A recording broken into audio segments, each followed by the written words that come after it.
Oh wait, shit! I need to turn off. I was going to 4chan. What are you doing, Neil? I'm looking at the story We're time. doing it live. I said we're going live. All right. Hello, everybody. Welcome to the episode here on the Spideydude Experience. I'm Zach Joyner, your friendly neighborhood host. Wait a minute, we have an intro.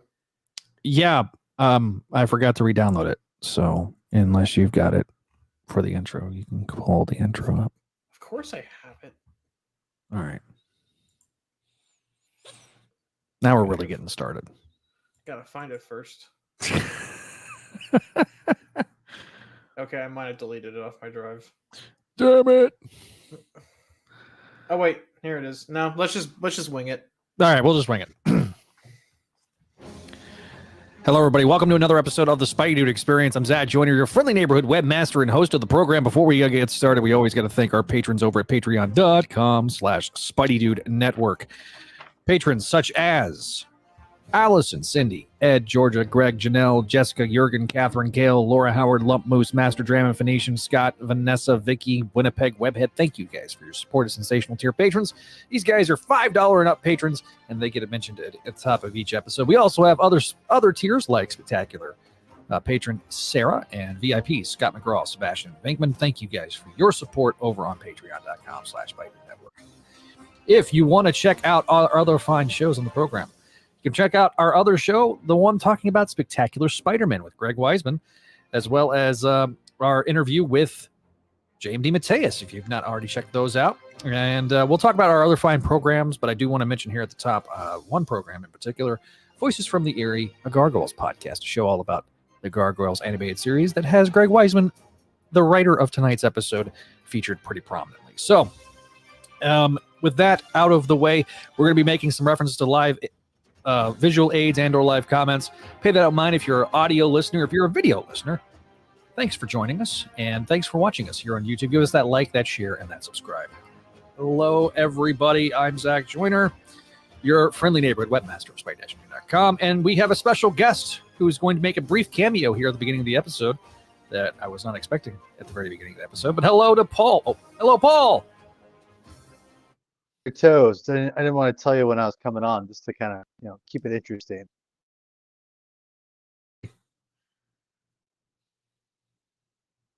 Can you all hear me? We can hear you. Can you hear us? I just realized I've been muted for the whole last 3 minutes. So Wow. Also, I do want to mention here at the top before you get into it, Paul, we do have super chats that are available. So if you give us a super chat, we'll throw it up on the screen. Those will get priority over regular comments on the screen. Right What's on. up, Paul? Right on. Well, sorry everyone, I haven't been on in a long time. Life's been crazy. I finally got caught up with Spider-Man comics last week with the current series, with the exception of yesterday. Haven't done anything as of yesterday. I'm super broke. I had to wait till next week. I was mandated by the wife. So yeah, Can't so go spend the $5.99 or $4.99 on this buck. No, seriously, yeah, brutal. And so anyway, I have to wait to read spec, and I have to read the newest issue of ASM's out, right, as well, I'm assuming. No, not yet. So Okay, so just Gang War is up. Gang War is over. We are done with Gang War. Bye. There was a kind of a coda issue of the Daredevil miniseries. So if you were reading that, it's kind of like a post credits issue, so to speak. But yeah. So anyway, continue on, Paul. Oh, he went dark. There we go. I'm back. Zero Paul 30. I'm back. So anyway, if you guys can hear me. Yes, we can hear you. Yeah, We can. cool. Perfect. Excellent. So yeah, so it's just been interesting keeping up with everything. So I finally caught up with Ultimate issue 2, and I meant to say it on X, formerly Twitter. That kind of talks about how much I like the issue.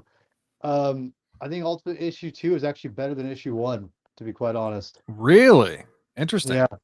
Yeah. Yeah, it's one of those things where I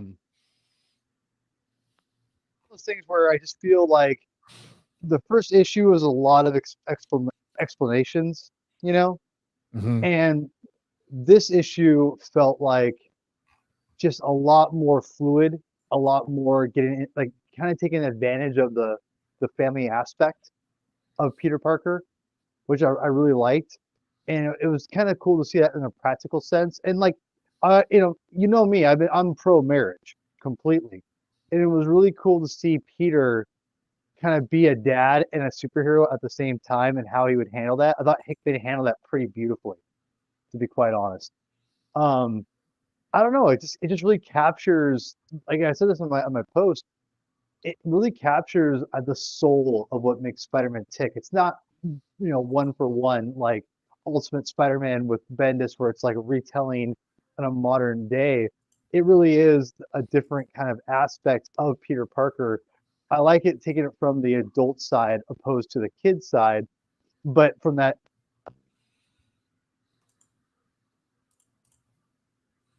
Well, I guess he's gone. Oh, Yeah, it's really cool to have that, as a part of the comics. So yeah, I loved the issue. I finished Gang War. I thought Gang War was fine. It was Spider-Man was barely in it, which is just kind of weird, That's a common consensus, I think, on the show. His villains were like the forefront, and I like Tombstone. I liked where Tombstone was, and Beetle. So yeah, it's listen, like ASM is not terrible. It's not great. It's just kind of there, and I enjoy it for what it is. But it's not like get me over the hump. I have been impressed with Hickman these 2 issues, but this is kind of the old hat for Hickman. Hickman gets you kind of hooked in, and then he just kind of wavers, and then he kind of craps the landing, and that's what makes me worried about Ultimate, because he doesn't know how to end things. And I'm not sure if it's just editorial making him end things certain ways, but it seems like every series I've read of FF to X-Men to whatever series I've read of his, it's never consistent enough to where he just kind of wanes for a while after doing a great job of the ultimate setup for his stories. So it's really cool. I like the fact that he's really showcasing the advantages of having a married with Peter, with kids, Peter Parker. And obviously people are eating it up. They're not like, ew, he's married, I can't do that. I don't want a single Peter Parker. Like, I love the fact that that's like no one gives an F. Like no one. It just shows you like no one cares. No one cared or cares, but Joe Quesada, obviously back in the day when they thought they had to. And that's old hat. But anyway, yeah, I think Ultimate Spider-Man's been doing really great, and I'm really looking forward to it every month now, and it's won me over. But Hickman is Hickman, and he makes me nervous, just because he just can't. He craps the landing, he can't stick it. He's crapped it. So we'll see.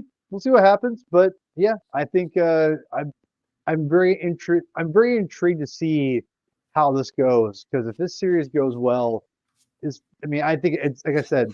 I think Mary Jane and Peter are going to eventually get married again soon. But I've said it for a long time.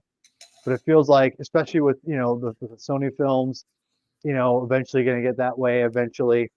And then you have now, this comic book being one of the best-selling Marvel comics in a while, or one of the most popular anyway, you could say. Just kind of, it's a good sign for Peter and MJ fans, I'll say. So, but yeah, I'm looking forward to reading Spider-Man. I mean, Weisman. I like Weisman's stuff on comics. I like his Kanan the Last Jedi, or Padawan. Remember his last Padawan? Excuse me. So yeah, I'm looking forward to that, and yeah, I'm looking forward to jumping on and doing a full-fledged review for one of these days. But yeah, I wanted to stop in and say what's up. Well, I do appreciate it, brother, and we will have you back on the next time we do ASM, which will probably be towards the end of. If you can't hear me, that's awesome. We can hear you. We can hear you. Excellent. I can't hear anybody else, but heard you, Greg. You can't hear me? So they can hear yeah. you. Good. All right. Well, anyway, I can hear you. I can't hear Zach. I'm not sure why. That's weird. Well, we thank you, Greg. Greg. Anyway, I got to roll, so I will talk to you guys all later. Bye-bye. Deuces. All right. We got 26. We got 26 people watching us live, which is awesome. Nice. Twitter is blowing up right now. We got 17 people on Twitter watching. So okay, thanks to Paul. So for being on the episode and talking a little bit about what he's got going on, because a lot of people are like, "Where's Paul? Where's Paul?" That's where Paul's been busy. Every time we've been recording, it's been stuff's been going on. So life happens, and we will have Paul on more future episodes. So. Okay, now to the main event of the episode, which we appreciated that little departure. Already got some chats in no super chats. So if anybody wants to throw us a super chat, you can go on YouTube, follow us on YouTube, and watch us on there and do the super chat thing. Hello, Radiac. Hello to Venkman for making fun of Neil. Professor Encantor, hello to you, sir. Is it 3 o'clock in the morning? It's Eskinar. Eskinar, excuse me. Is it? Are you still in the UK or are you still in the United States? Because last time I heard you were in the UK. If it's like 4 a.m., why are you awake? And you know what, Walter? I don't need you to make jackpot puns unless you're going to do a super chat. If he's awake, he's awake because we're that cool. I'm kidding. We've never been cool in our lives. I was going to say, we don't have Riz. Inside joke. Please feed me. Hey, please feed Neil. Oh, he got shipped off to Brazil. Save him. Oh, you poor bastard. Oh no, you're stuck there. Sorry. I can't So the rescue mission. So Neil, what cover did you get? Because we all got different covers, it looks like. I got the one that was put in my pull box by my comic shop for me, which was just the regular one. You got the regular I got the one that was put in my pull box too, and it wasn't the regular one. Although I wanted the Sean Galloway one. They didn't have it, so I had to order that one from Midtown Comics, so hopefully I'll get that in a few days. So I've got the different covers we have, so I'll throw them up on the screen. I ended up doing a review over on Spideydude. For whatever reason, my shop decided they apparently didn't have the book on my pull list even after I asked them to put it on there, which, sometimes these things happen, they slip through the cracks. But so that's the cover I got. I got the foil, and then you've got. Hang on, it's loading. I've got cover A. I do like that this is the main cover, though they did include one without the trade dress, which looks really good, which highlights the art. Oh damn! I could have used that for the back or for the cover. For the episode cover. Yeah, we might do that for like the. I'll send that to you, Neil. Real quick, super chat. Venkman with the $5. Consistently more entertaining than watching the Cowboys lose. The Spideydude experience. Oh, you can't see exactly the cover, but he's seething right now. My man. That hurts. Listen, man. That hurts really bad. I'm still saying. Listen, you said, hey, send super chats, and now you're getting a super chat. You can't complain about what's in the super chat. You know what? You're not wrong, Neil. You're not freaking wrong. Oh, hello, darkness, my old friend. I've come to talk with you again. Oh, don't demonetize us. There was also this cover, which was... That's Nakayama, right? Nakayama's cover. This was the Ruan. Hoping I'm saying these Ruan. Correct. Ruan. That was his cover. This is the Sean Galloway cover that Greg mentioned. That Greg's covered right now and can't comment on. But then we've got there was 2 of these. So there's this one, and I'm uploading the other one because I've got it somewhere. Here's the mouth. Yeah. So there was. So you had this one. This was based on. This is a homage cover. This scared me a little bit because I didn't realize it was a homage cover for a second, and all I saw was the banner across the top that says Marvel Limited Series. I was like, wait, no. But then they have the Todd Knock Miles cover. So if you some really good looking covers by that, and then is it a connecting cover? I don't know. No, could be. Probably no.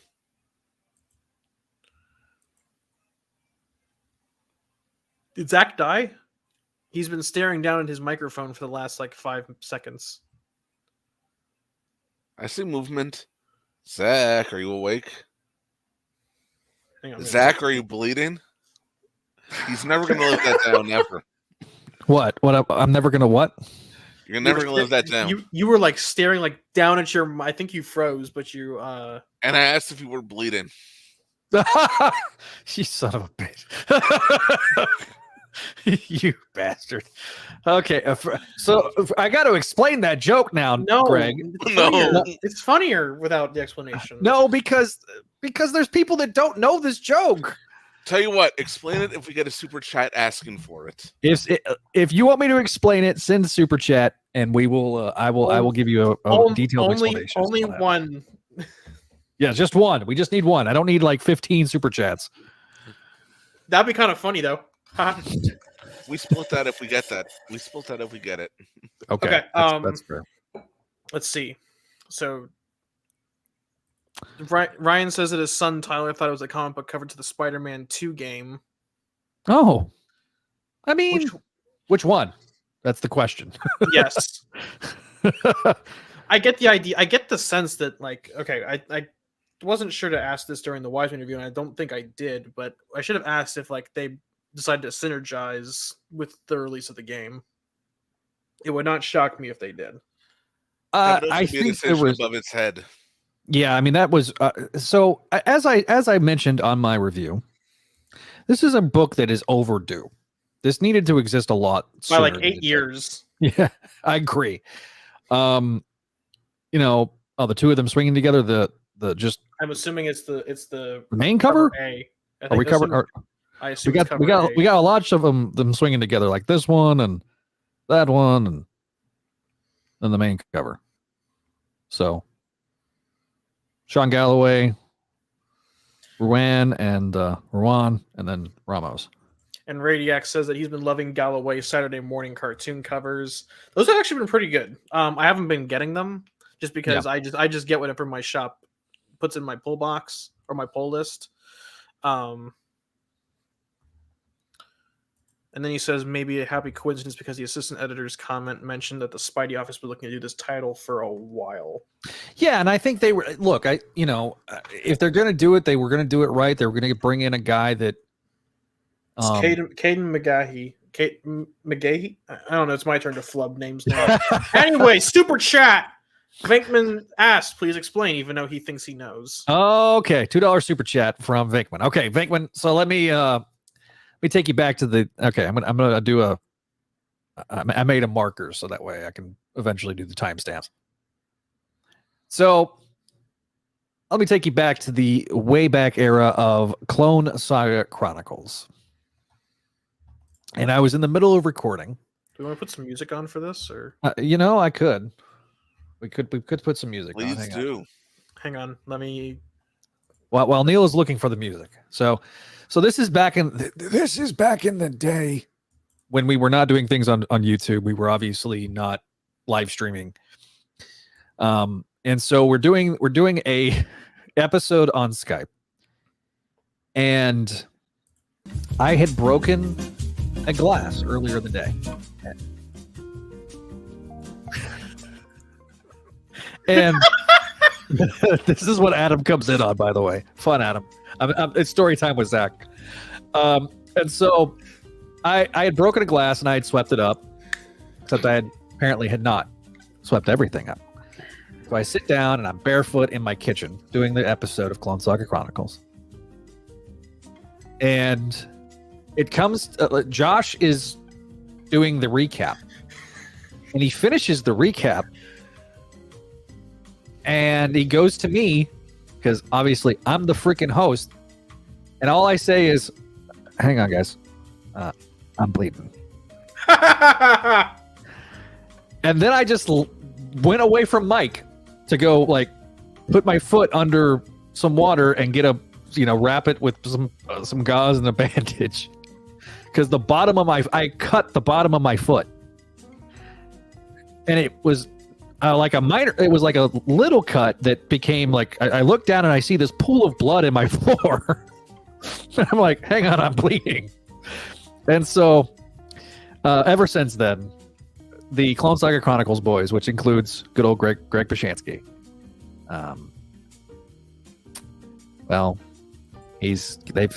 they've always given me shit for that. So That is, my friends, the story of me bleeding. And that was before my time on CSC, I believe. Yeah, you got told that story after the fact. I think it was Don, Delatour, and Josh. I think it was just the four of us. It was during that period. Maybe Jason would have been on there. It's actually, if you listen to, it's in one of the blooper reels. I think it's the Mark of Cain episode, if I'm recalling correctly. But yeah, it's in the blooper reel.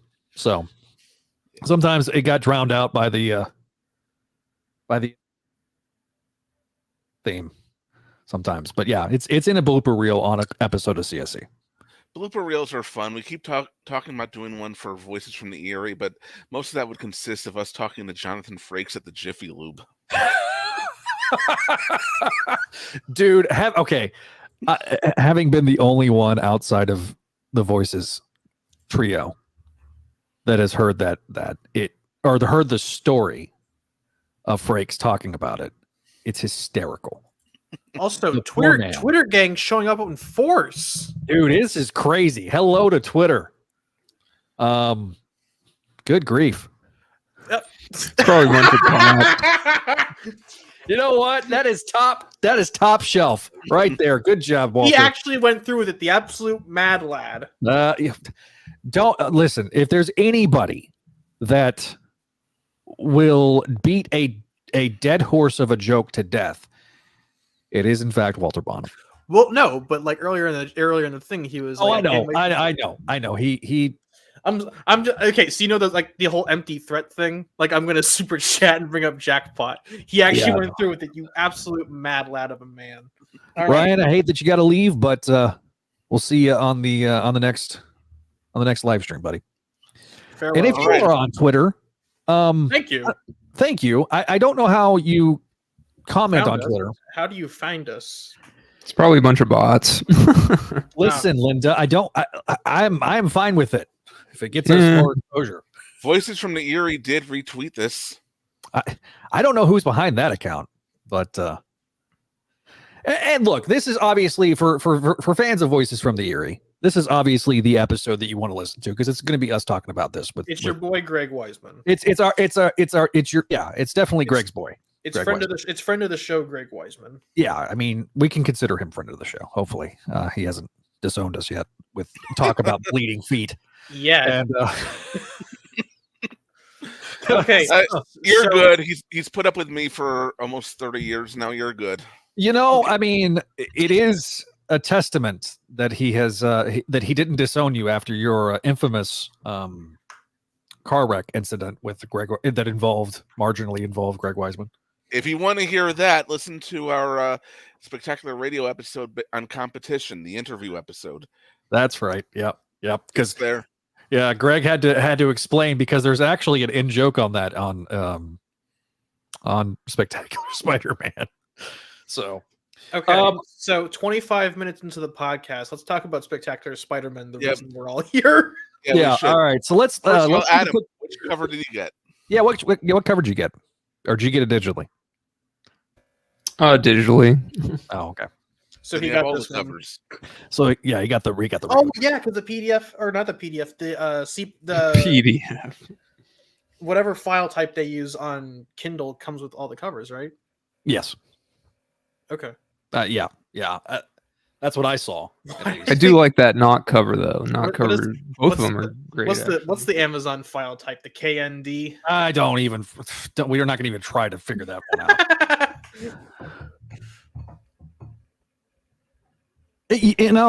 We'll get into that. So Neil, do you want to do a quick recap?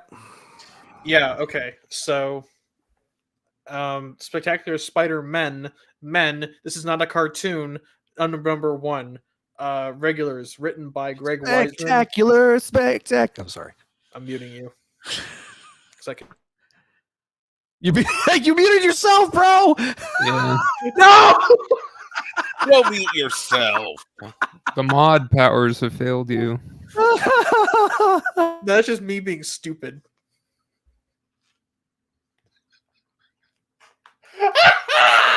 I'm dead, man. Oh my god. Yeah, Neil for some reason looks out of focus. Like his webcam just He's got to flick it. There we go. Okay, we're good. Much better. Okay, written by friend of the show Greg Weisman, art pencils by Humberto Ramos, inks by Victor Olazaba, and colors by Edgar Delgado. And you know what? I'm going to mention the letter. VC's Joe Caramagna. Yeah. So, unsung hero. Unsung hero. The guy who, when he was lettering Iron Man 2020, late until the last literal minute. See Marvel 616 Marvel Method episode for that one. I don't think that's Joke's on you, Walter. I'm a short king. He is a short king. He's got a girlfriend. Remarkably. Kind of. Sort of. She's real. She's a real girl. It's not some OnlyFans girl trying to extort him out of money. It's not the holodeck. There you go.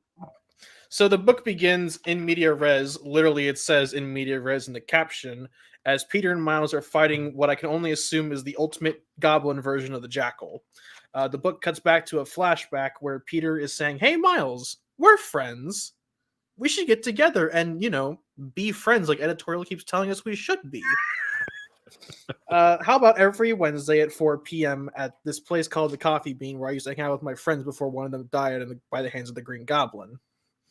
In a Family Guy style cutaway, a man is being processed to testify before the court, and he goes, "Well, I'm not going to tell you the truth. I'm just going to be right up front. I'm going to tell you I'm not going to tell the truth." And the judge, I guess, is astonished by this. Once again, it cuts back to Peter and Miles fighting the Hulk Jackal.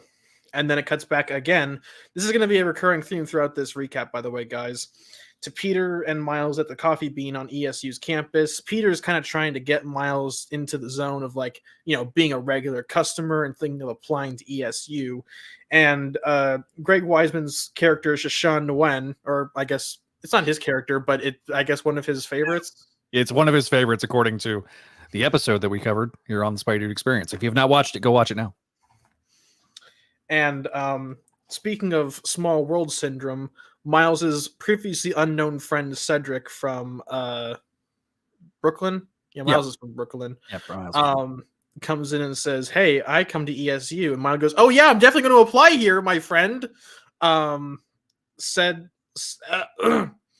Cedric tries to flirt with the barista, who is actually dating another spec character / Bendis OC, Kenny Kong. Kenny Kong's first appearance in the 616, baby. It is. It is. I keep forgetting because he was such a prominent part of Ultimate. Yeah, he's never been in the 616. This wasn't Kenny's first appearance in 616. It was Star Brandon Night Mask, also written by Greg Weisman. Oh shit, you're right. I forgot about that. Yeah. No, okay. To be fair, even Greg said that people didn't read that book. Yeah. No, the bad thing is I told him I read it because I've read it. I don't remember this. It's been since 2015. It's been a long time. Well, his first appearance in a Spider-Man book in the 616. There we go. Walter is correct. If you like, subscribe, and comment, we will give you a hug. We will find you and we will give you a hug. I'm a man of a particular set of skills that I've acquired over a very long career. I will find you and I will give you a hug. Hey, that was funny. Anyways, the fight continues and it cuts back to the past where Professor Warren is there. Not just any Professor Warren, the high school Professor Warren, not the one that was lusting after his student. That we know of. Oh, don't do that. No. Boo. Boo this man. Professor Warren is just at ESU to help Dr. Seymour Krebs, who Peter makes a very childish joke about me. I never want to see more Krebs. And then after another continuation of the fight scene, there's a guy in, I guess, the opera or theater who gets a standing ovation for his performance. The fight continues. It's kind of hard to describe what's going on in the fight because it keeps cutting away. Yes. And then it cuts to Venice. And I guess Juliet is stopped by Anna, who's like, "Oh, I was secretly in love with you the entire time," Really? I broke up with my boyfriend for you. Now kiss. Mwah. Okay. Yeah. As the fight scene continues, it cuts back over the course of 12 weeks where Peter's continually trying to make himself a regular customer, even being called Paul at one point. That's definitely not a coincidence. Until finally, Peter has become a regular. Kenny knows his order by heart. It's a reaction meme right there. That's a definite reaction one. I'll save that for later. Yeah, I've got a sushi restaurant I go to. They know my regular orders by now. That's great. I don't know how else to react. I'm sorry, Greg. That's great. What a dick, Neil. God almighty. Anyway, continue. Anyways, Peter tries to revel in his celebration when we finally cut to the present as the Jackal is rampaging across campus and Peter and Miles suit up to take him down. Using leverage. After a Marvel Infinity Comics ad, Peter and Miles manage to use the power of science to string up the Jackal Hulk in a web cocoon in midair. Peter and Miles oversee him getting tranked and shipped off to the raft for imprisonment as Professor Warren and Dr. Krebs investigate the lab. Turns out when one of them pressed a button, it, I guess, activated the Jackal underneath it. And then someone says, oh, Dr. Krebs goes like, oh, no one was hurt. And then Miles goes, sorry, there's a skeleton. Oh, well. A charred skeleton at that. Uh-oh. I hope it's not Spider Side. No, he's been a good boy. He got redeemed. Well, I mean, there was the skeleton in the smokestack from the Clone Saga. Yeah, we see know. Clone Saga. I knew you were going to go there. It's all connected. It's all connected. I'm even wearing the Scarlet Spider shirt, guys. Miles and Peter discuss, like, we can't have anything normal in our lives. Time to keep teaming up. And Cedric, having picked up an ad for a, I guess, study. I don't know. Yeah, it's hang on. It is I'm going back. Get paid to beta test new spectacular, sensational, amazing, and ultimate entertainment software. No experience required. Call 212-555-FUN with an extra N. And he basically says, hey, man, I saw your ad. I'd love to get paid to have fun. With a double N. 2 N's. To be continued. Mm-hmm. In the sewers where Vermin is, I guess. There's also, during the 2-page splash of them fighting, so this 2-page splash, I do want to point something out here. It's actually right there almost in the dead center of the comic. There is a joke that you glossed over. And it's, so what should we call each other in public? What do you mean? Well, wouldn't it get confusing if we're both Spider-Man?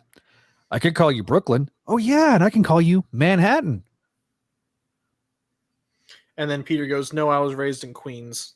Yeah, I know. But that particular, that's a Gargoyles joke. Of course it is.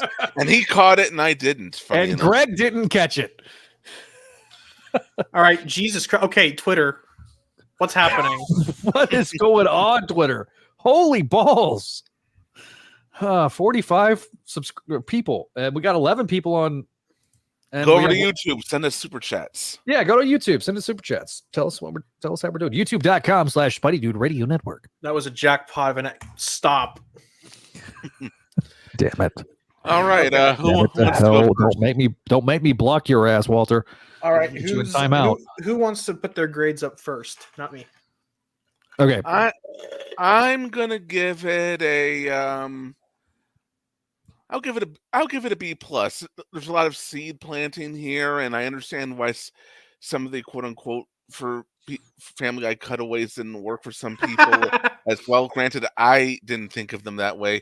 Personally, when I was reading this, the vibe I got was a Tarantino movie. He does that type of editing in media res, moving around through time and cutting away to things as well. It felt very Tarantino-esque to me when I was reading the book, and there were so many in-jokes in here, of course. Cedric Harrison, by the way, and I only know this because that's sort of a Gargoyles in-joke. There's a character in the SLG Gargoyles comic named Cedric Harris, who is named after his college roommate. Weisman's college roommate. So there's actually deep lore to this. Okay. So he named a character after this. I think, did that character show up in Starbrand and Night Mask also? I know he brought back a few of those, but he probably did. So your grade was a B+, correct? Yeah. And there's obviously a lot of seed planting here. This is all gonna come to fruition in later issues. We all know he excels at long form storytelling. At least I think he does, and I'll freely admit as well. Again, my bias. I'm friends with the man. He's been a mentor to me. A lot of what I've learned about storytelling came from him across several shows, hanging out with him in person, learning things. I learned more from him than my film school professors and screenwriting classes. So, but no, I actually quite enjoyed the issue. I look forward to where it's going to go. I think Humberto Ramos is at his best when he's quote unquote not handling multiple books at once. So this looks better than his. Oh yeah, not on deadline. Yeah, it's usual Deadline Ramos. There's Deadline Ramos and there's regular pencil or Ramos. Also, before I keep moving on, the song on stage, that's a reference to the second season of a show he produced in 2005 called Witch. So that's I wondered if that was like an in-joke thing, because I was like, I have no idea what this is from. He used it in an issue of Gargoyles Bad Guys for SLG back in the day, but that came from Witch. He wrote that song for an episode of Witch. So so I noticed that right away. And one other thing I want to go into, because I'm sure this is going to be a talking point. I've seen a lot of this. Oh, Peter Parker, the man-child. He's writing Peter Parker as a man-child. I think we're going to discuss this. No, I mean, granted, he was on our show. It's Peter trying to relate to a 16-year-old while Miles is trying to act more mature and relate to a 26-year-old. And so Peter is trying a little bit too hard there to let out his inner goofball. And I'll also freely admit, when every other Spider-Man comic since One More Day does write Peter as a man-child, I understand why people would react that way to it. But I don't think that's what Greg is trying to do here at all. So I kind of look at it to dovetail off that point really quickly. Hang on, real quick. Let's go around the horn and get grades real quick before we delve into analysis. Yeah, fine. So, Adam, what's your grade real quick? B+. Okay. Zach, your grade? A-. A-. Okay, I'm gonna give it. I'm gonna seem like a contrarian here. I'm gonna give it a B-, and I'm gonna explain why later when we get into I honestly get it, Neil. I'll probably agree with you the most, Neil. Maybe. So I'm gonna to dovetail off of Greg's point in my analysis here. After I make a marker, I look at Peter in this issue as a millennial and Miles as a Gen Zer, and it's as a millennial myself, I relate to Peter in this trying to be cool, because he's hanging out with somebody younger than him. And then Miles feeling that he has to be more of the adult. So I do appreciate, it's refreshing to see a Peter Parker having freaking fun. Especially when you look at what's going on with ASM, everything's super serious. It just seems like the stakes are always super duper high. So to get an issue like this for me was refreshing. As with Greg, I am going to have a very clear bias. I was fortunate to be a part of, 20 some odd episodes of Spectacular Radio, plus our interview with him here. So I've gotten to talk with the man for literal hours. So I'm going to be grading on a curve. But in terms of an issue of Spider-Man, and look, he included the Jackal, and that's just going to get an automatic slight bump for me because, damn it, I'm pandering here, okay? For audio listeners, I'm literally wearing a Scarlet Spider shirt today. So to see the Jackal, a hulked out look. Normally, I'd be like, "What the hell is this hulk out Jackal?" I'm like, okay, I trust Greg. Obviously, we knew that Shishan was going to be in the book from our interview. Seeing Kenny Kong was a big surprise. I had forgotten about Starbrand and Night Mask. Starbrand and Night Mask appearance. I I understand the people's criticism because there's 2 whole pages, like the theater scene and the scene in Venice and the courtroom scene. Those are 3 pages there that are just random cutaways. I know they're going to pay off in future issues, but I can see as a first issue, I'm going, what's going on? Because clearly there's something here. Yep. The biggest sin, and that's my biggest takeaway from the B- grade, is the pacing is a huge issue in this book. And you know, as someone who, and you know, I've talked to Greg, I know why he's doing these things, and I know how he operates on this form of pacing. But speaking to someone who hasn't, it's a very hard sell to tell someone, no, it's gonna pay off, I promise you.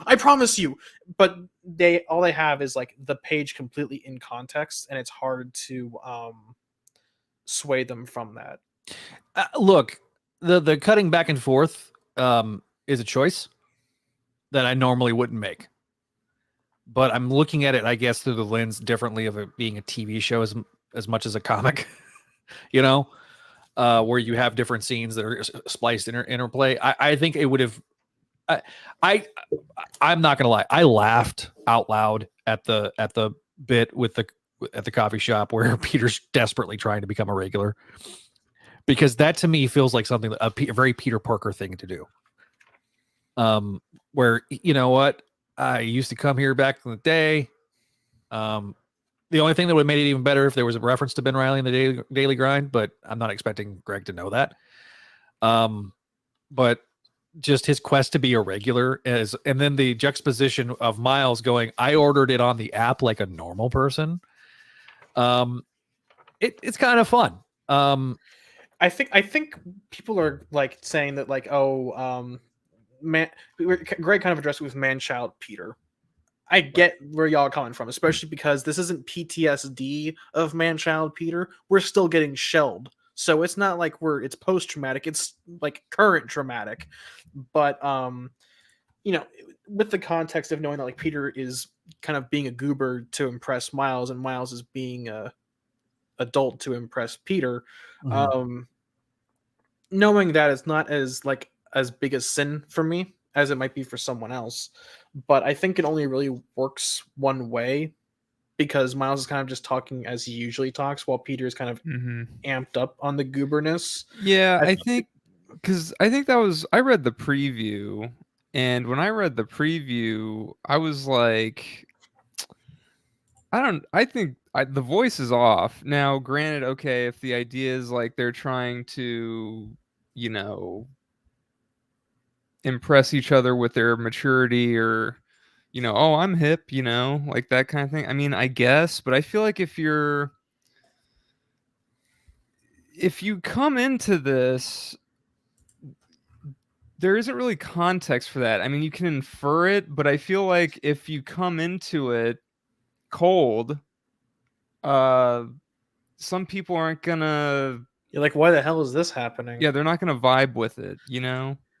And yeah, to me, it's just like, I guess what for me personally, I feel like Peter doesn't necessarily need to try to impress Miles with how, like, you know, he is, yeah, that kind of thing. And like, I don't know, I'd rather see Peter as like a mentor, older brother kind of thing, than sort of like, oh, I'm just as cool as you are, like, or whatever. I don't know. To me, I would say the voice for Peter, just for me personally, it felt off. That was the main thing. But I mean, it comes in waves. Like, sometimes it's okay, sometimes it's kind of like, I don't know about this. But I did like during the fight the narrative bit where Peter says Miles' name out loud, but it's not in reference to Miles, because like we've made that joke, right? But there's a lot of people that haven't made that joke. You know what I mean? Yeah, the 2017 Spider-Man cartoon was afraid to do that, so they changed Miles Warren's first name. Yes, they actually used his brother's name instead, and so he was lusting after a student. In the 2017 animated series, he was listening out of it. I just wow. So here's my thing, and I get that. I love that I don't know when the last time it was that he appeared. Original Dr. Warren. Let's find out. Hang on. So while Neil is Googling, I'm thinking like Amy, look that up for me, please. Superior Spider-Man, maybe. Yeah, I would think that Slott would have brought him up. I mean, there was Kane. It was like, you remember he said like, oh, Spider-Side 2.0. It was like, it was Superior Team Up or something with Kane. Okay, so the last time that I can find is wait, when was Dr. Octopus year 1? Hang on. So it was either Spider-Man Dr. Octopus year 1 or Marvel Knights Spider-Man number 7. Okay, yeah, I remember that. Are we talking chronologically or? Well, technically, it would be Marvel Knights 7 because chronologically, the year 1 would take place in the early days of Spider-Man. So yeah, which was written by Zeb Wells, I believe. The most recent editorially was Amazing Spider-Man number 1.4 for the Slott relaunch. Okay, that makes sense. Yeah. Hold on, Radiac 55 has a good comment. I think that with Greg's writing, he wants to cover so much. There is so little time to do so. I haven't read the Gargoyles comic. It's been the case in his animation work. What I find is he's kind of the opposite Bendis, whereas Bendis will put very little in there and drag it out across 22 pages. Greg likes to have his comics and stories condensed, bursting at the seams with content. This. And while being long form storytelling, and I'll admit I prefer that style because I feel like I get more bang for my buck than when Bendis will drag out a small scene for 22 pages. I gotta say that I did think this was a very solid start. Like, you have Peter and Miles interacting and developing both their characters in and out of costume, and all of that it moves the issue along, and it doesn't feel like there's too much setup. Like the main setup is the mystery at the end and the fun thing and the little asides, which I thought the B plot, dream asides, whatever they are. I think it's Mysterio. That's what I'm thinking also. Those were, to me, kind of jarring, but I get it as like a setup for possibly this fun company thing. Charlie the Funland robot. But yeah, but I think that like I said, I think it's just like Peter and Miles' interactions, their character development with the coffee shop, and just fighting the Jackal together, that makes the issue more fun to read than just like, oh, like we're setting up this thing and it's all just set up until the splash page at the end, But this was like, oh, there's actually something happening. They are teaming up and they're taking down the Jackal and they're getting to know each other better. And so this was also 29 pages. 30 pages if you include the recap page. Mm-hmm. So it's a little bit longer of an issue. There's no backups or anything like that. So I felt like there was a lot of meat to it. I gotta say, I do like. I mean, this is a gorgeous ass splash page here. Opening double page splash. The opening splash page is good, artwork wise. Okay, real quick. Can someone answer this question for me? Miles doesn't remember the Ultimate Goblin, right? Probably not. I don't know. I don't know what he because what does he know from that. Okay, the problem is that it constantly flip-flopped on Miles remembering the Ultimate Universe. Because I'm honestly going to assume that they want us to forget that. They want us to forget that, and honestly, Miles will probably forget. I'm happy to forget the Ultimate Goblin. I forgot about that point that the professor made, which is technically the 2017 show. He was Quinn's uncle, which makes it way worse when you realize he was kind of obsessed.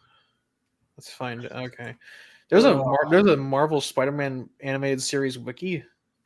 There's nothing in that show for substance. How did they make a whole wiki? I mean, there's a lot of Dan Slottisms, and Joe Quesada is the coffee shop owner. So he likes science. By the way, we have 69 viewers right now. Nice.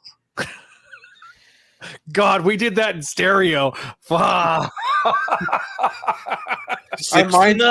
dude. Our minds have been internet pilled. Oh man. All right. Already I could bet in that the villain's gonna be the Tinkerer. Ooh. Over beta testing, yeah. Yeah. Could be. Well, maybe it's both. Funny number.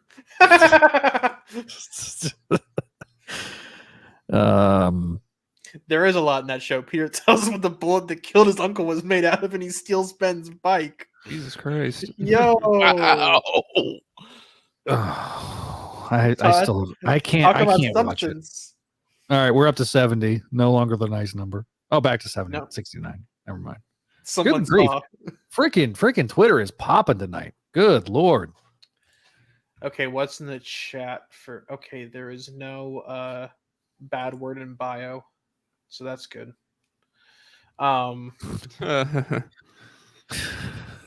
Actually, one of the things I do like about the book is how much he struck a balance between Peter and Miles. There's just the exact same amount of both of them, so it's not just one overshadowing the other. I do like that. I do like the fact that they both have a voice. Whether or not people like that voice, I can understand that feeling off to them. But I like that they have the independent voices. I like that we started off with them in costume and them doing something together. Again, this just hasn't happened all that often since he's been in the 616.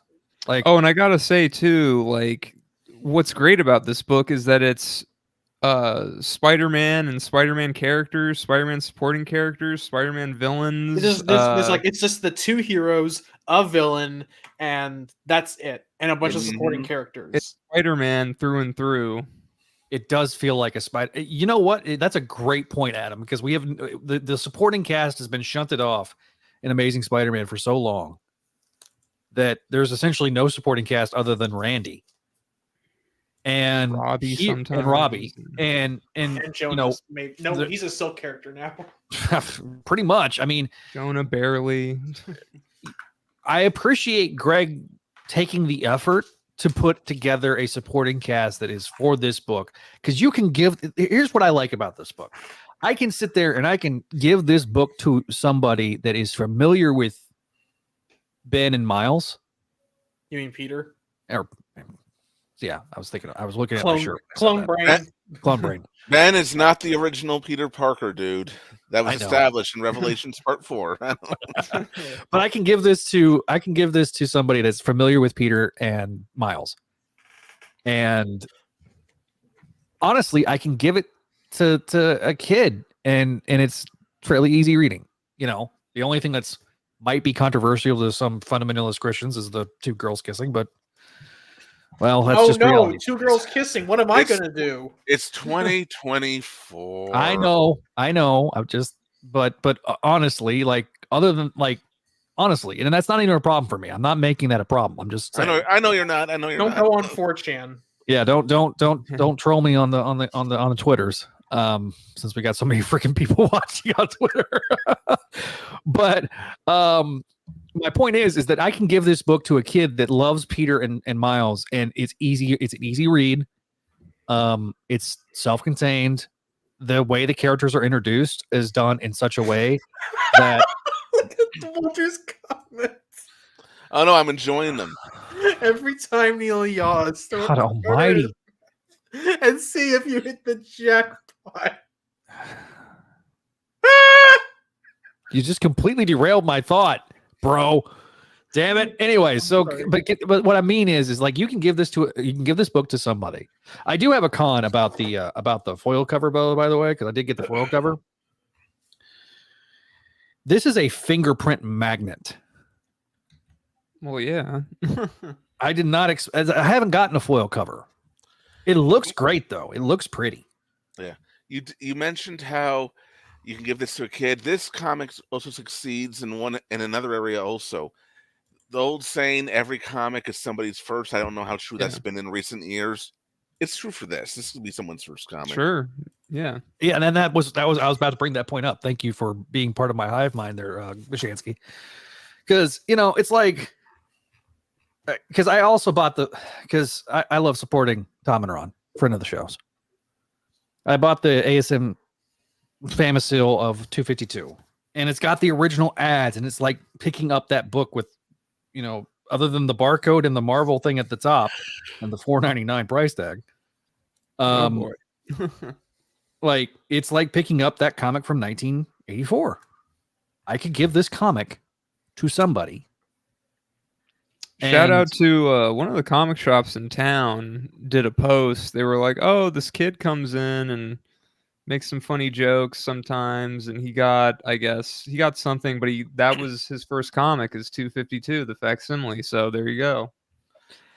Speaking of comic shops, I was about to say, when I picked this up yesterday at my comic shop, there was this 4-year-old kid in there with his father, and this 4-year-old kid was walking around the comic shop talking about how much he loves Carnage, how Carnage is his favorite character. And I'm thinking, okay, what's in your future, little boy? Oh, no, don't say it like that. Wait. The little boy was saying that Carnage was his favorite character? The serial killer? Yes, this 4-year-old kid. He couldn't have been more than 4. He absolutely loved Carnage. He was obsessed with Carnage.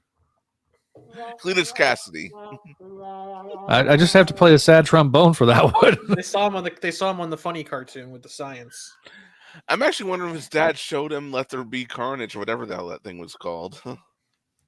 Radiac brings up a good point. I didn't think about it until now, but the way that Weisman introduces like all of the characters from the from like his favorite things, it kind of reminds me of like No Way Home from his show. Basically, he's introducing characters from his show. He did make a point that you remember in No Way Home where they really had like pauses in character dialogue so the audience could clap at that thing. Yeah. That's what it reminded me of. But still, like I clapped when I saw it. But I do think it's good for the first issue. We'll see how it. I'm sure they'll have something to do in the future. I think for the first issue, it's fine. Sure. I think having watched Young Justice and as much flack as I give it for not ever ending and just keeping on going, Weisman usually is good about if a character comes on screen, they're gonna do something later. This is it's also pretty standard comics fare. Like this is like writing 101 Chekhov's gun. Like these guns are gonna go off at some point. Listen, Greg Weisman's gonna develop a story for Shashan. It's gonna happen, boys. It just is. Like expect it. Someone said there was an ad for ASM 45 in here, or 48. Oh, that would be hilarious. Like out of nowhere in the middle of the book, just here's Chasm and Haldo's. No, it really is. Hang on. Even has dialogue. While you do that, I'm going to plug Voices from the Eyrie for one thing. Neil mentioned Young Justice Never Ending. Weisman goes on a 20-minute rant in our podcast for Reawakening on Voices from the Eyrie about how he believes in open-ended closure. Life goes on. He doesn't believe in definitive endings, so you're gonna always get that from him on anything. Yes. Oh no, that's not me. That's not me like being overly critical of it. It's just something I've noticed. Yeah, right after the scene with Kinney and Shelley, suddenly Chasm and Hallows. It's like Chasm and Hallows Eve appear on the next page. Jump scare. Zeb Wells jump scare. Todd Knock. I know she's dead in 616, but if we're resurrecting spectacular characters, bring back Sally. Oh, so didn't she come back in Clone Conspiracy? Did she? Sally Averill. Yes, I think technically. So she's running around out there. Right, she's out there with her annoying voice. Pink Kryptonite. Oh no, I've seen too much fanfic to know what that is. I like this Walter guy. He amuses me. God damn it, Walter. Yo, Eskinner's like, Peter's out here trying to be besties with Miles. Meanwhile, his brother's having a midlife crisis with his goth GF, and Kane is just somewhere. Well, apparently Kane's supposed to show up in that book with Todd Knock. At least we'll get some good interiors with Todd Knock. He's supposed to be in Curse of Kane. The Curse of Kane, or Curse of Chasm, and then there's that one shot.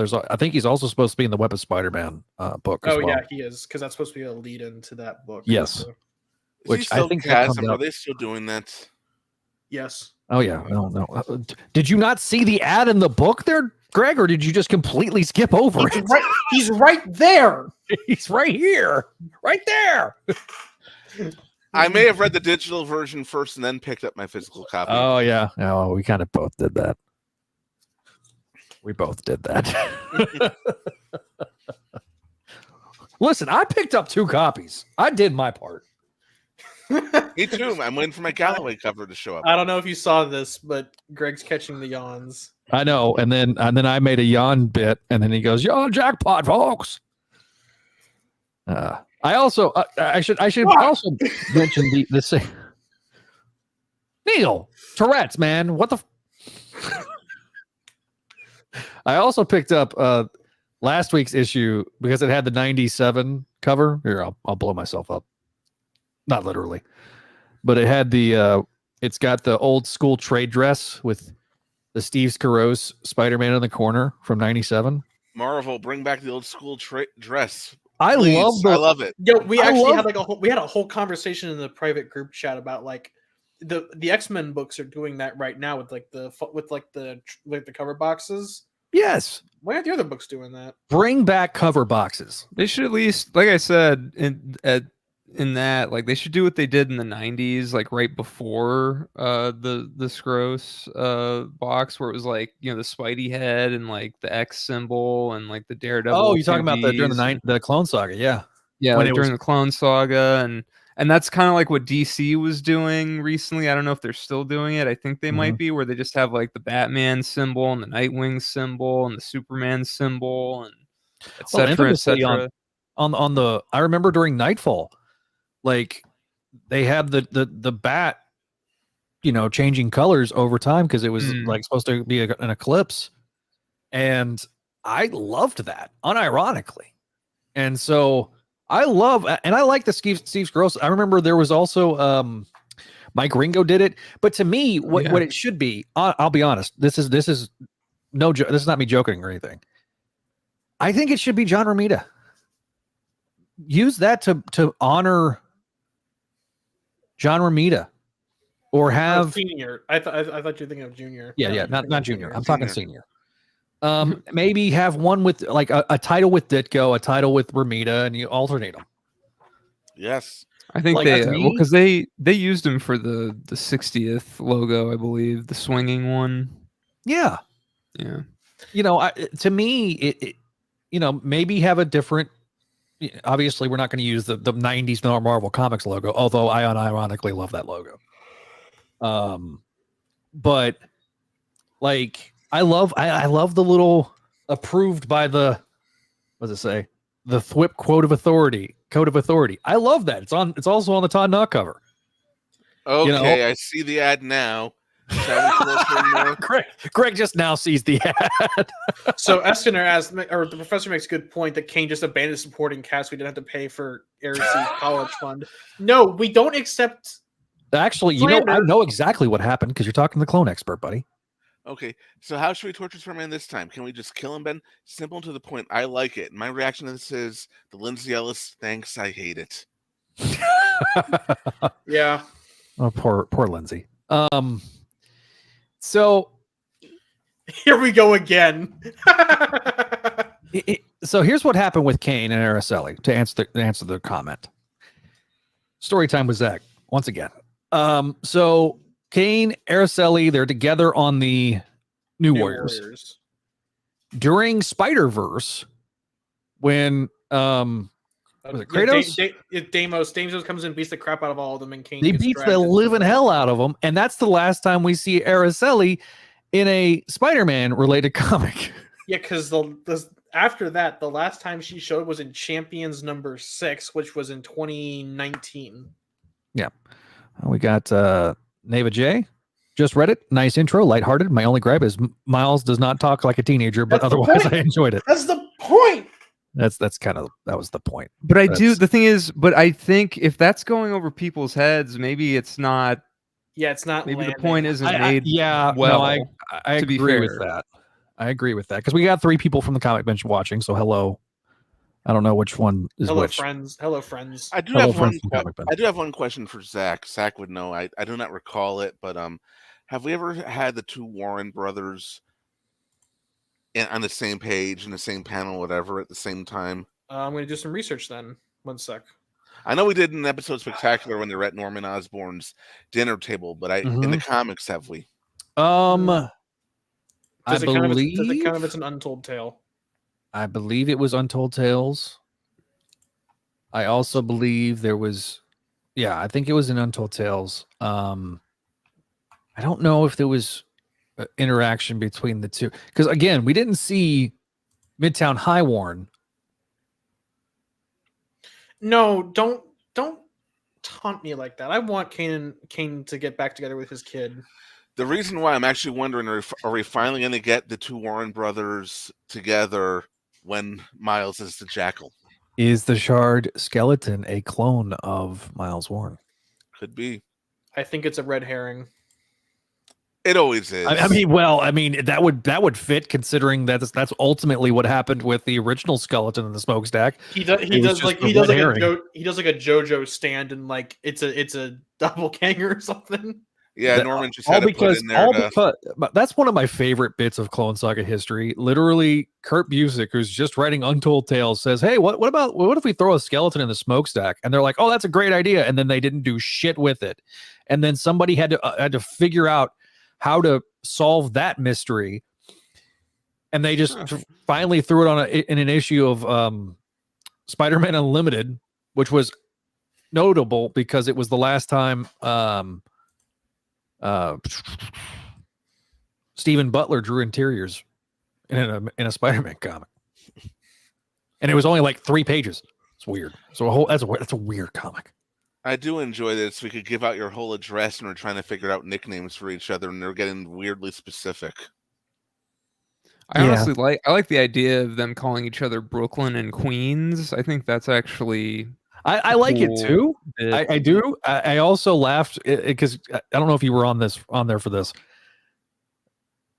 That's totally a Gargoyles reference, like that, because of that's how basically essentially Hudson and Manhattan get their names on Gargoyles.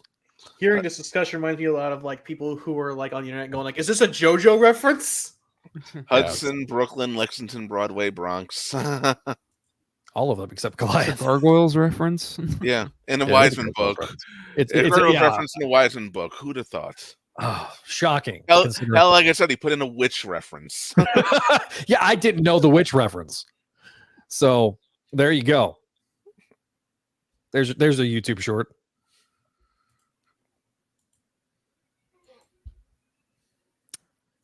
Yeah, no.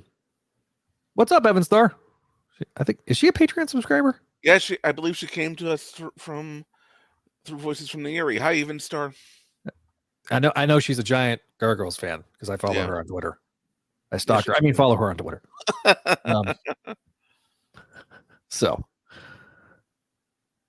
Well, Eric, I mean, I did tell story time earlier. So, Oh, crap. Toriyama died. Who? Toriyama, the Dragon Ball guy. No. I have the Mary Jane screen, but that wouldn't be appropriate. No. Oh, all right. R.I.P. I never got into Dragon Ball, but you know, he created something loved all over the world. I mean, that's a huge property. That's a loss. You know, Walter does bring up a good point. For audio listeners, you poor audio listeners, you're missing out on dancing and yawning. Yawning Neil, you audio listeners are missing out. And no, Kane didn't just abandon her. Stuff. If Hummingbird is so great, then why didn't Kane go back for her? Checkmate, atheists. Well, it's nice to be stalked. Even Star, we're coming back with Shadows of the Past a week from Thursday. Yeah, until we're trying to figure out an issue with Spideydude right now. I can't get stuff to upload, so that's why the audio. I did not know that. Get that? Okay, we will hopefully on that date as soon as he fixes it, because we plugged Jennifer's Kickstarter on there, and I want to get that. No, I know. I got to make sure that it's fixed because I've got two episodes plus this episode and an episode of make my Mayday that I can't get out right now because of the freaking issue with the website. So, did you pay the bill, Zach? I'm kidding. I paid the bill. I paid Patreon. Help pay the bill. Thanks, Patreon. Oh no, you're right. He did get yoinked out of existence by the knife. Oh god, hopefully that doesn't. Oh Wait, no, yeah. Hummingbird's Well, he's got brought back. He got brought back. Yeah, I know, but that means Hummingbird's gone now because remember Jerry got yoinked when Jess died? If you use a knife to erase someone from existence, does that mean no murder has taken place because there's no body, there's no remains, nothing? I don't know. Probably a bit of both. I mean, that's fair. It is Neil. No, I'm not playing. Hang on. Hopefully this isn't a bit. Someone sent me a Twitter link from the Dragon Ball account.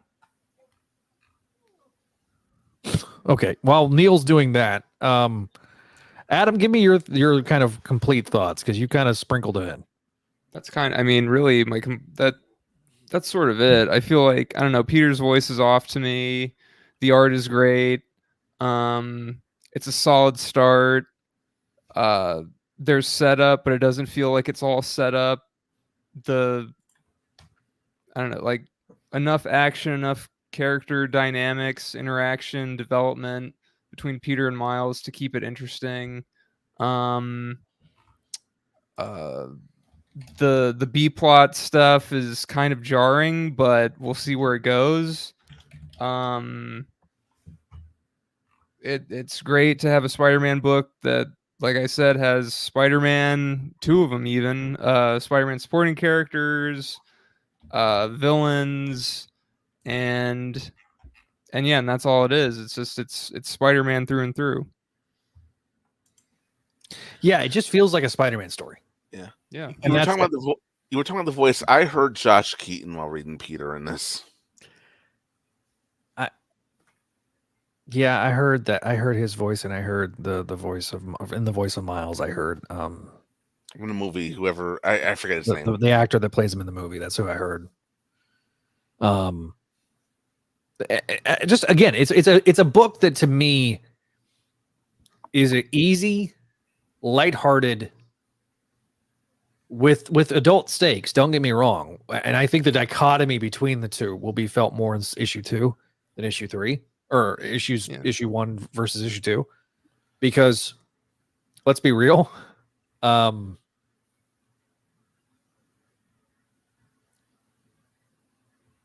Peter's not going to be making as many jokes, I don't think, when you got a dead body. You know what I mean? Mm-hmm. Zach, you said you heard this sold out in New York. What was that about? Oh yeah, so I follow somebody on YouTube called What Page Is It?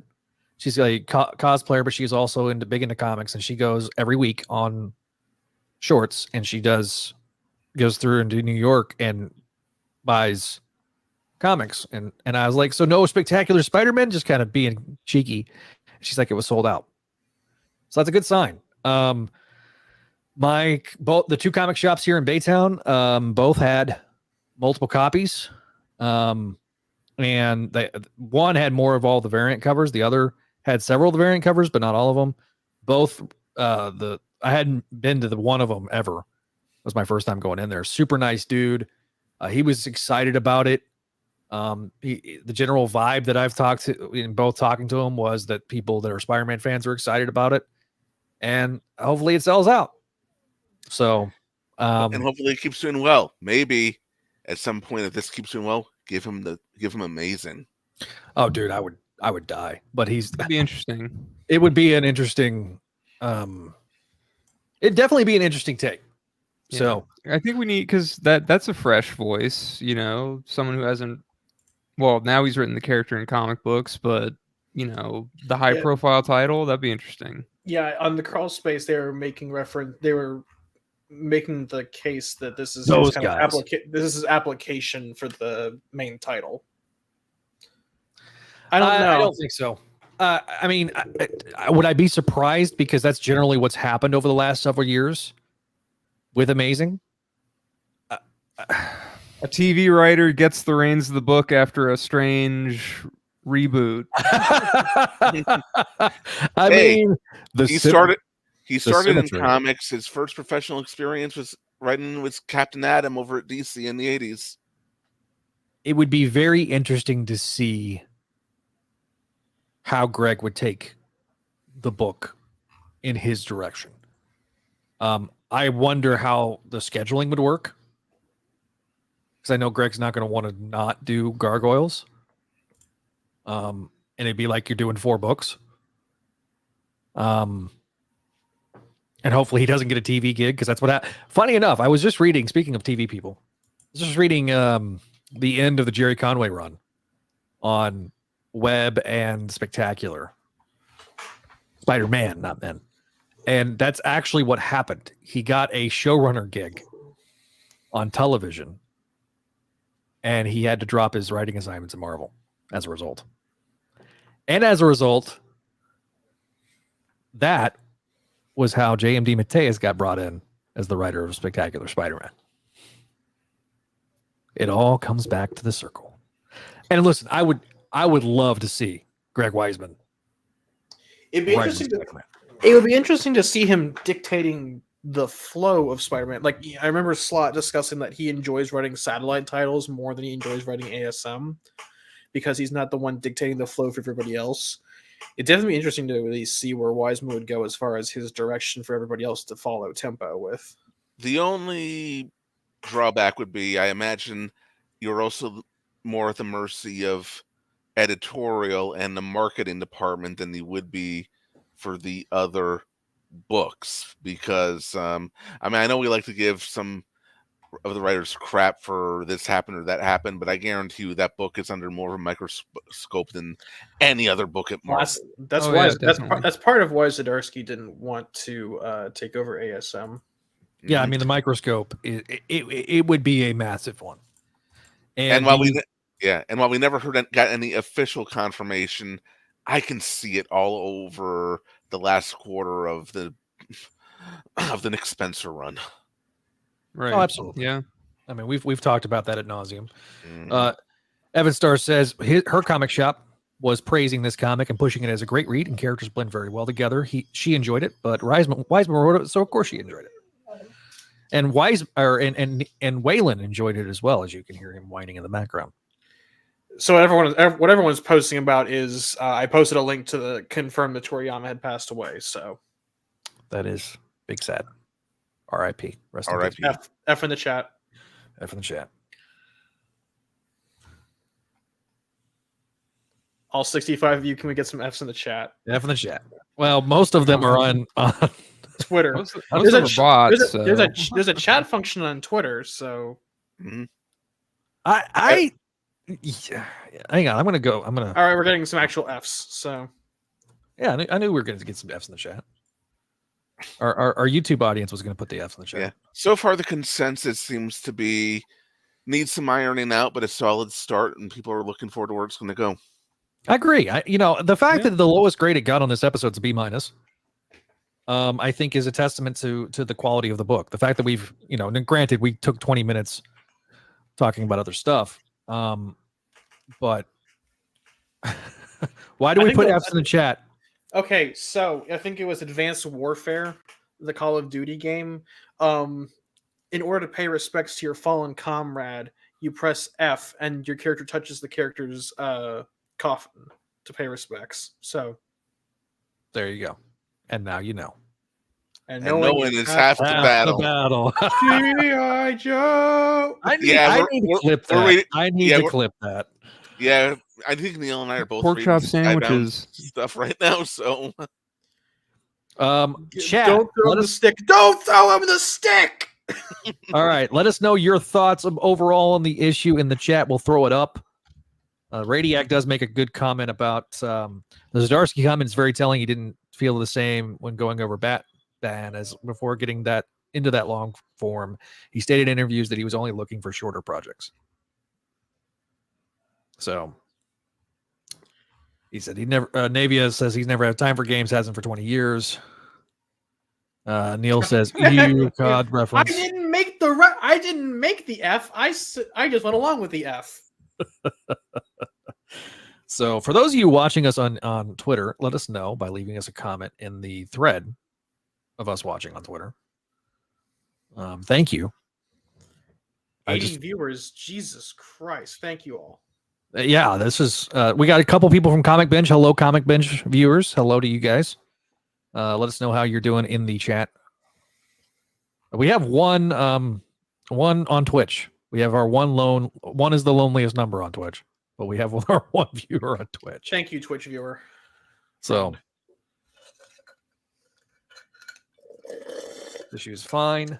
Feels like they should have done this back when Miles came to 616. It feels too little too late. That's to build the relationship after Wells' run. So we can just mean how much of a grip editorial has on ASM. If that's the case, I can understand the small window to actually have anything happening in the title. It's so funny that, Marvel, they do Spider-Man, and that was it. And then they do Spider-Man 2 finally when Miles went to the main universe? They did Spider-Man 2. Secret Wars, I think, was. Hang on. No, I mean like, did they do Spider-Man 2 before or after Miles got permanently in 616? It was 2017. It was 2 years after. So okay, and it's like it just feels like this book. It feels like we should have had this book for years. Yeah, that was notable because that introduced us to the 616 version of Miles Morales, which was an entirely different character. Right, but it just feels like and then the movie comes out.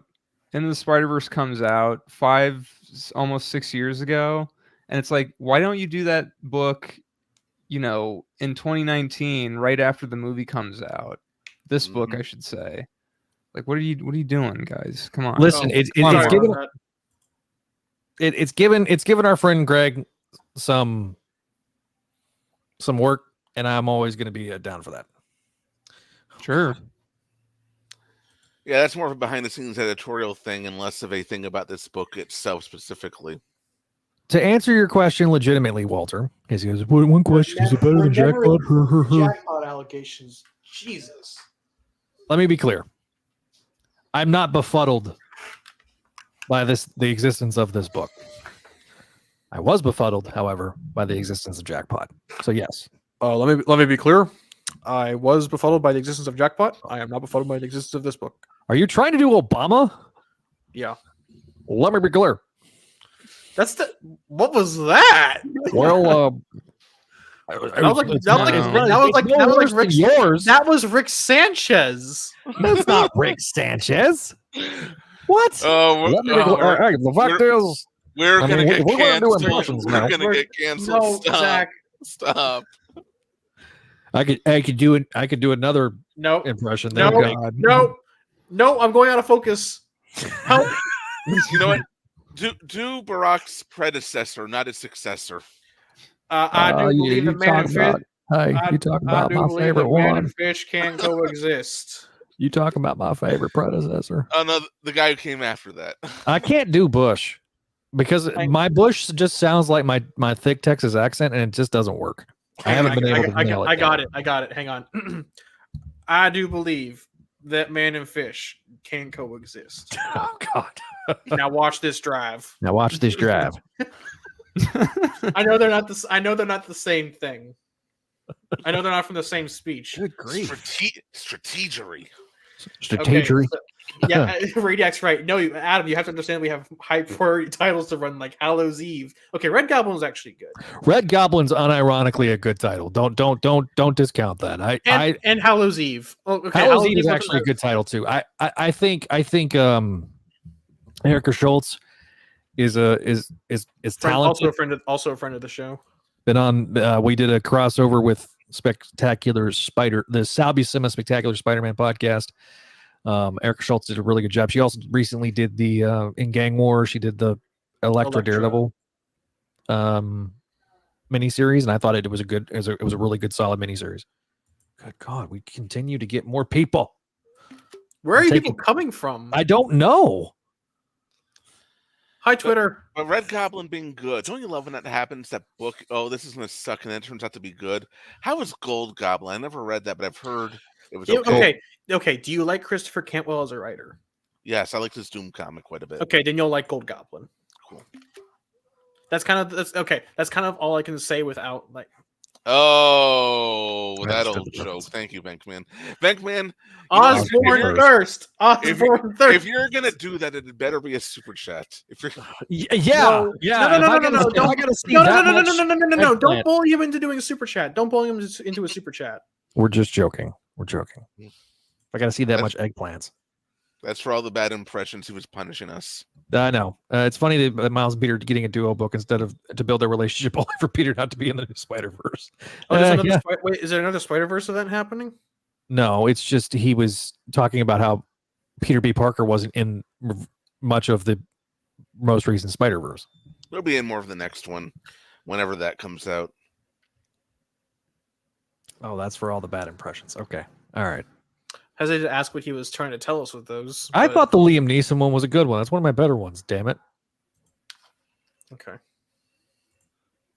All right, so chat, give us your final thoughts, and then we'll go around the horn. If you want to leave a super chat, you certainly can. We do appreciate the super chats that have been left tonight. Spideydude experience consistently more entertaining than watching the Cowboys lose. That's a great ad. We should use that. Please explain, which I already did. And bloody hell, Zach, you didn't hit the jackpot with that one. Well, no. Also, Spider Cyclops. No, There's a Spider Cyclops. No, it's just Peter dressed in like a Cyclops looking costume with like a red bug eyes. Navia, are you talking about like the new Spider-Verse film or the new? I think like a new. Yes. Yeah. Oh, thanks. I made him do that. Oh, oh no! Oh no! Damn it! I do like that it auto stars those. By the way, I do like that. In case we get like a ton of people, if all 86 people were in the actual YouTube chat right now, we would be losers. I didn't make the rules. Madam Web called Miles and everyone else irrelevant. Well, they just want to push some new properties. I just read. Speaking of Madam Web, and this is interesting because they announced this today, and I haven't put up the press release yet on Spideydude. But they are now making the Infinity Comics available for free. As they should. On Marvel Unlimited. So you can download the Marvel Unlimited app. You don't have to get a sign up. And the Infinity Comics are going to be available for free. I don't know if the new ones will be available or if it's going to be like I think they're old. Thing. I think they're old ones. Yeah. Like ones that don't have buying power anymore. Eggplant is disgusting, Walter. I don't get it. I don't get how people can eat that. No, but that's what I'm saying, Professor. Is that only two? Well, if Mayday 20, but that's what I'm saying is that like everyone's like for End of Spider-Verse, they didn't have like a bajillion new ones. They had like 5 new ones. Yeah, and that's enough for them.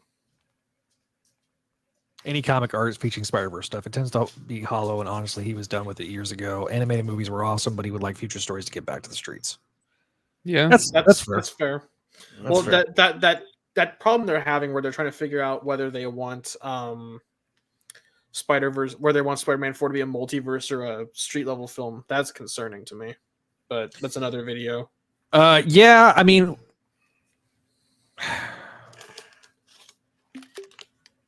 Sorry, I'm taking screenshots of all the people that we have on freaking Twitter. Holy balls. I mean, yeah, that would be an entire. Maybe we do an entire episode talking about Spider-Verse stuff. If you want us to hear talk about Spider-Verse stuff and the good and the bad of it, let us know. Let us know if you want us to do some short form content like that. Speaking of short form content, there, Bogenrider, want to promote a future video going up on the YouTube. Well, it's not really short form if it's half an hour long, but well, it's shorter than a regular podcast episode.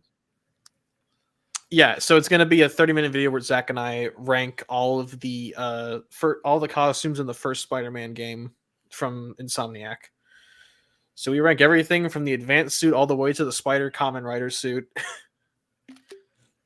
it gets kind of wacky. Yeah. We have a lot of fun. There was a lot of internal debate. Between I got cooked alive in the group chat for some of my takes. Adam was very offended, as was specifically Javi. We're not going to spoil anything in particular. Just I'm posting this knowing that I have a gun to my head. So there's been a common refrain, and I do want to say this before we get to wrapping up the episode. There's been a common refrain right now. There's some rumors and innuendo, as they say in wrestling parlance. That the rumors are in innuendo is shit, I yawned again. Sony wants to do a Spider-Verse movie, but Marvel wants to do a street level movie, potentially with Vincent D'Onofrio and Matt Murdock. Personally, I would love to see the latter. Give it to me, inject it in my veins. I want to see Tom Holland not dealing with into the world stuff and dealing with being the friendly neighborhood Spider-Man. Yes. And so I that's the rumor. Allegedly the selection of if who's the damn director? I can't remember his name. John Watts. If they bring John Watts back, it's going to be a win for Sony. If it's not John Watts, then it's a win for Marvel. I hope it's not John Watts. I'm ready for somebody other than John Watts. John Watts got to do his trilogy. Let his trilogy rest. Waylon agrees. Waylon absolutely agrees and yawning about it. So somebody wants to go OUTSIDE. So that's one of the reasons. Walter asks, can you get a Texas Yahoo?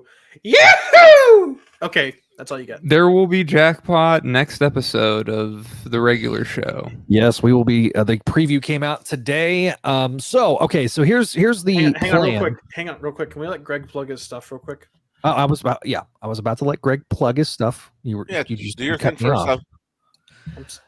So I do want to give some people kind of what the plan is. Okay, so we're going to do like what we did last month, where we're going to do Ultimate on the day of. It's coming out the last week of the month. Well, let's see about doing it the day of. We'll see. Yeah, we may end up having it. We may have to shift it around because we're trying to make sure that Javi's on for the episode. So it'll depend on Javi's schedule.